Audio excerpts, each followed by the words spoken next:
Fala pessoal, tudo bem? Sejam muito bem-vindos aqui ao vídeo.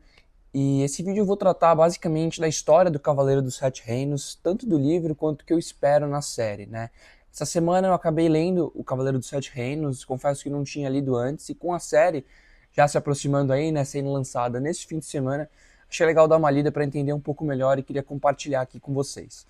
Eu acabei lendo na versão do Kindle, não sei se vocês conseguem ver muito bem, mas antes, o livro ele era lançado, aquela capa, né, com o cavaleiro e o egg do lado, pela editora Suma, se eu não me engano. Na verdade, pela editora Leia, e esse aqui é lançado pela editora Suma, é uma edição capa dura bem bonita que eu espero comprar daqui a pouco. Mas contando um pouquinho, né, do que se trata a história, quem é Dan, quem é Egg. Bom, basicamente, a história do Cavaleiro dos Sete Reinos ela é composta por 3 contos que foram lançados ao longo dos anos. Eu tô com uma colinha aqui embaixo, então se eu olhar para baixo, relevem. O primeiro livro, né, o Cavaleiro Andante, isso, Cavaleiro Errante, na verdade, ele foi lançado em 1998, 2 anos após o lançamento do primeiro livro. E esse primeiro conto ele foi lançado na revista Legends, que era uma revista que contava ali com histórias e contos breves de grandes autores como George R. R. Martin, Stephen King, entre outros, né? Esse primeiro conto, ele é um conto bem leve, é uma história muito tranquila e bem diferente do que a gente está acostumado no universo de Game of Thrones. O segundo conto, A Espada Juramentada, foi lançada em 2003 na revista Legends 2 e o último conto ele foi lançado em 2010, finalizando, né, a história do Dunk e do Egg 12 anos depois deles serem lançados. Bom, e onde que se passa, né, a história do Cavaleiro dos Sete Reinos, a história do Dunk e do Egg? A história ela basicamente se passa 100 anos antes dos acontecimentos de Game of Thrones, que a gente está acostumado nas séries e nos livros principais, e mais ou menos uns 80, 70 anos depois dos acontecimentos da Casa do Dragão. Ok, mas quem são Dunk e Egg, né? Bom, o Cavaleiro dos Sete Reinos vai tratar a história do Dunk, que ele é basicamente um jovem ali, um adolescente quase adulto, muito alto, forte, mas um pouco desengonçado.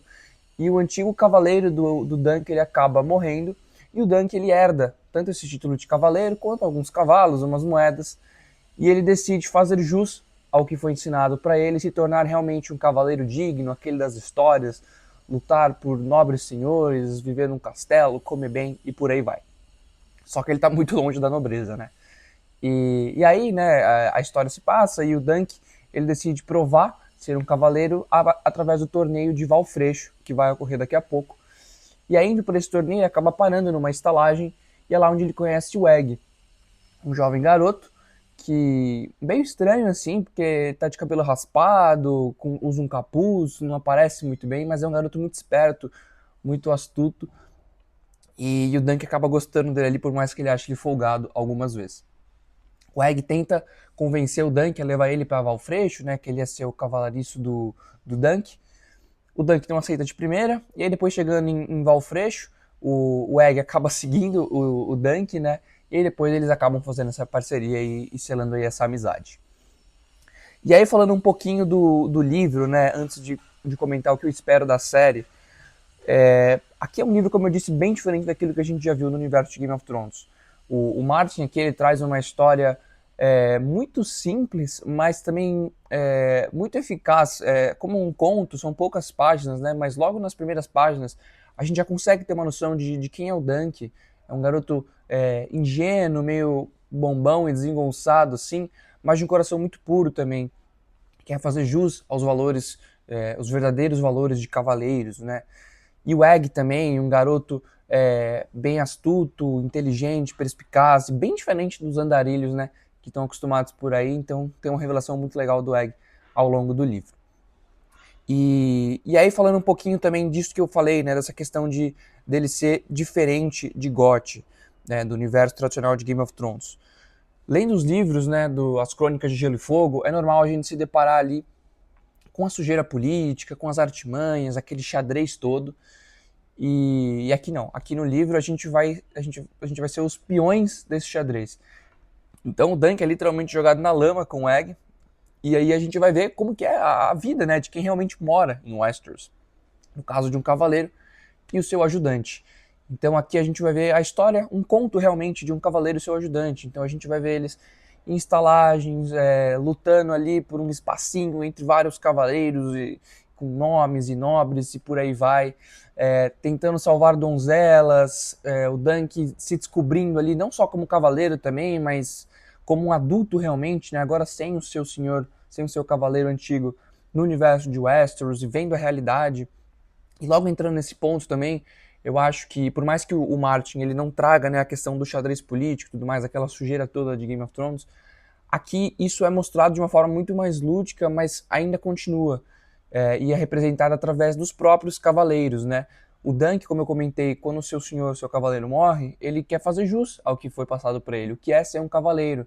É estar ali, lutar por causas nobres, por pessoas que realmente precisam do seu serviço, né? E ele vê as consequências disso, como a fama, o castelo, donzelas, uma boa comida, como realmente consequências. Diferente do que ele vê na realidade ali em Valfreixo, né, entre os cavaleiros. Você vê cavaleiros ali, ele tenta conversar com alguns cavaleiros para tentar se aproximar ou convidar eles para indicar o Dunk para o torneio, mas ele vê que não são cavaleiros como ele imaginava que fossem, sabe? Eles são pessoas ali muito ligadas com a questão da honra, do dinheiro, de ter estandartes maravilhosos, de ter armaduras rebuscadas e brilhantes. E tudo isso é legal, mas o Dunk percebe que aqueles cavaleiros, eles tudo isso que eu comentei não é uma consequência das ações dos cavaleiros, mas é o objetivo final deles. Então eles pouco se importam se é uma causa nobre, se é algo que vale a pena ser lutado, como a história vai mostrar logo no final do primeiro conto. Então, eu acredito que é uma história muito legal. Se você nunca leu nenhum livro das Crônicas de Gelo e Fogo, deseja entrar nesse universo, recomendo que leia O Cavaleiro dos Sete Reinos. Como eu disse, são 3 contos muito simples de serem lidos, muito gostosos. Eu li o primeiro conto em um dia, são mais 2, então você consegue ler o livro facilmente em uma semana ali, sem muita pressa. Agora o que eu espero para a série em si. Bom, a série ela vai ser tratada em 3 temporadas, e a primeira, que vai lançar agora nesse domingo, ela vai abordar por completo a história desse primeiro conto. Vão ser 6 episódios, né, ao serem lançados todos os domingos, e eu espero realmente que eles sejam muito fiéis ao livro. Não no sentido ali que eu digo, né, daquela questão que acaba ficando um pouco chato, o visual tem que ser assim, assado, mas a história é uma história muito leve, muito gostosa. Os personagens, eles são muito amigáveis, você se associa muito fácil com os personagens e é muito legal. É uma história muito boa de ser lida, muito gostosa. E a série, né, o Dunk, ele vai ser interpretado, eu anotei aqui, pelo Peter Cleffey. O Peter Cleffey é um ator que não conhecia, posso dizer, mas ele já fez alguns trabalhos como Wreck, Viking Valhalla e pequenas coisas como estas com o Cillian Murphy. E o Egg ele vai ser interpretado pelo Dexter Soul Ansel, e ele é um ator jovem, né, então ele não fez muitos trabalhos conhecidos, mas pelo que eu vi no trailer, ele é um ator que parece ali fazer jus ao personagem do Egg. Bom, pessoal, eu comentei que seria um vídeo mais ou menos curto, né? Eu queria só compartilhar aqui com vocês o que eu achei do livro. De novo, se vocês não leiam, ainda dá tempo, porque é muito curtinho, é muito gostoso de ser lido. Até domingo vocês terminam o primeiro conto facilmente. E é basicamente isso. Aqui nesse canal, é o primeiro vídeo que eu tô lançando, né? Mas eu vou querer trazer reflexões bem simples aqui. Eu não tô ligando muito para a questão de números, de fazer isso, de fazer o que tá na trend, etc. Não. Isso aqui é mais ou menos um hobby, um refúgio ali para fugir um pouquinho da realidade e trazer algo que eu gosto muito, que é leitura, filme, série, cultura pop, entretenimento e algumas reflexões também. Então, se vocês gostaram do vídeo, espero que tenham gostado. Comenta aqui embaixo alguma coisa simples. Eu gostei, achei legal. E é isso. Espero trazer mais vídeos aqui no canal. Talvez possa trazer mais vídeos da série. Vamos ver como vai se desenrolando, né? Ou do conteúdo. Enfim, espero que tenham gostado. E a gente se vê nos próximos vídeos. Obrigado, pessoal. Valeu!